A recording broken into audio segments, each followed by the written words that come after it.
Yeah. Let me take my own example. I'm immigrant in the US, right? I came into the US a few years ago, right? And every single immigrant in the US, and there are 45 million first generation immigrant in the US today. And every single one of them in their first 3 years, in their first 5 years, they didn't have a good credit score. Not because they are bad at managing their money, but because they don't have a credit history in the US.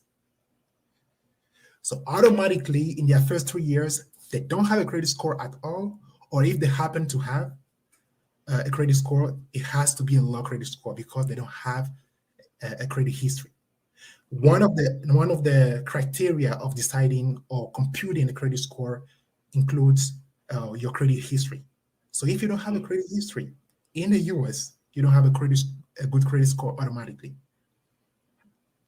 That happened to me in my first years in the US, and when I was getting my first car loan, that was a very high interest rate car loan. Why? I had a good job, a good pay, but I was fairly new in the country, didn't have enough credit history, so automatically my credit score was low, and so automatically you have a small credit score, a low credit score, you have a high interest loan if you happen to find one.